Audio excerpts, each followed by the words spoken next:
Assalamualaikum warahmatullahi wabarakatuh. Alhamdulillahi rabbil alamin. Wassalatu wassalamu ala asrafil anbiya'i wal mursalin wa ala alihi wa sahbihi ajma'in. Amma ba'du. Hai sobat muslim sekalian, perkenalkan nama saya Karisma Purnamasari dari Institut Agama Islam Darul Ulum Asahan, Program Studi Komunikasi Penyiaran Islam, Fakultas Dakwah semester 1. Nah, terkadang banyak teman-teman kita yang hanya berdasarkan 1 atau 2 ayat Al-Quran saja sudah dengan mudahnya membuat suatu kesimpulan hukum. Ini halal, haram, sunnah, dan lain sebagainya. Eits, hati-hati, penarikan kesimpulan hukum syariat tidak sesimpel itu. Kita butuh proses yang namanya ijtihad.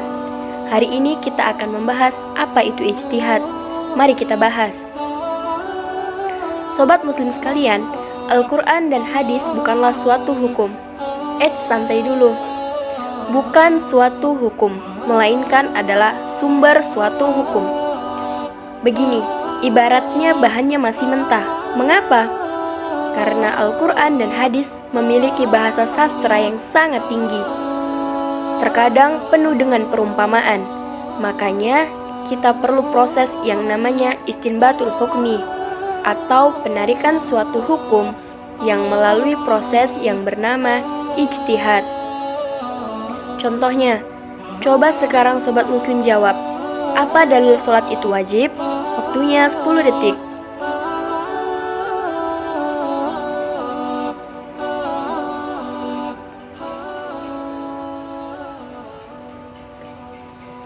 Nah, benar. Aqimus shalah wa atuz zakah. Tapi, di mana kata-kata wajibnya? Hanya ada kata-kata aqimus atau dirikanlah. Tapi, apakah perintah ini sifatnya harus, setengah harus, atau boleh-boleh saja, atau harus banget?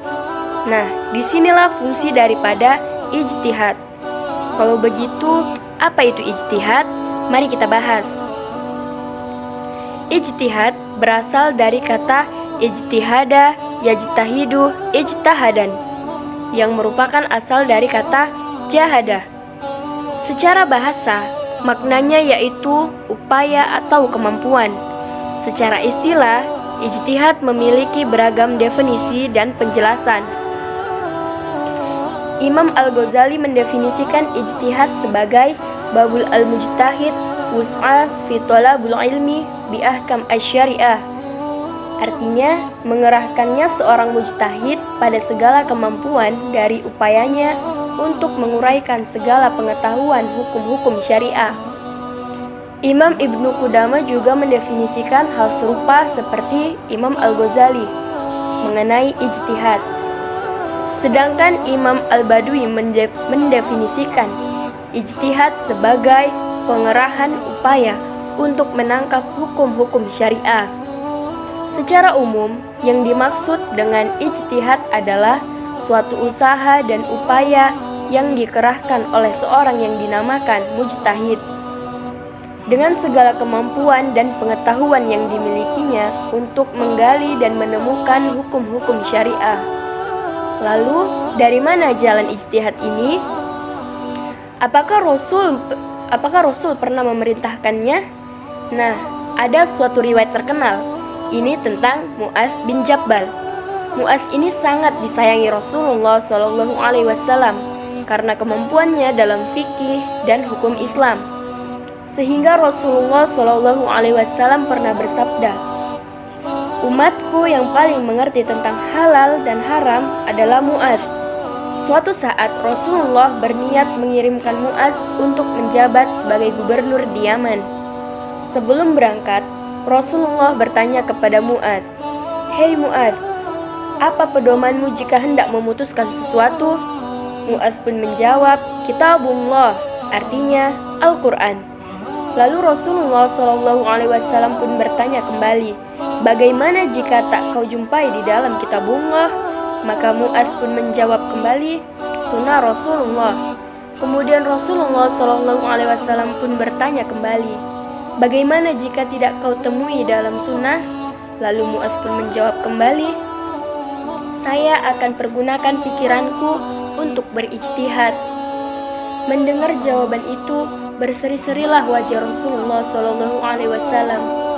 Kemudian Rasulullah bersabda kepada Mu'adz, segala puji bagi Allah yang telah memberikan petunjuk pada utusan Rasulullah terhadap jalan yang diridhoinya.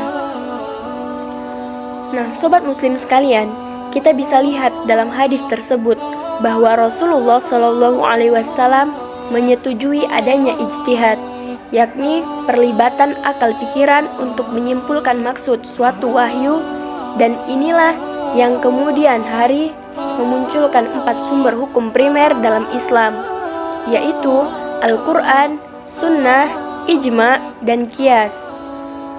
Tetapi tentu saja akal pikiran jangan asal pikiran. Para sahabat Rasulullah SAW ketika itu diberi gelar Arabun Khullasu, orang Arab asli, sehingga dapat dipastikan mereka mampu menangkap sabda Rasulullah maupun kalamullah dari lisan beliau tanpa salah paham. Mereka juga hidup sejaman dengan Rasulullah, jadi ketika ada suatu permasalahan hukum, mereka bisa bertanya langsung kepada Rasulullah. Jadi ijtihadnya hampir masih akurat. Nah, bagaimana dengan kita yang hidup jauh dari Rasulullah? Kita juga bukan orang Arab asli. Apakah kita juga bisa melakukan ijtihad? Wah, bisa bahaya kalau Al-Quran dan hadis diterjemahkan seenak jidat kita. Itulah mengapa para ulama fikih memberikan batasan akan siapa saja yang boleh dan berhak melakukan ijtihad. Mereka itulah yang berhak melakukan ijtihad yang dinamakan dengan mujtahid. Baiklah, sekian penjelasan dari saya mengenai apa itu ijtihad. Lebih dan kurangnya saya mohon maaf. Saya akhiri, wabillahi taufiq wal hidayah. Wassalamualaikum warahmatullahi wabarakatuh.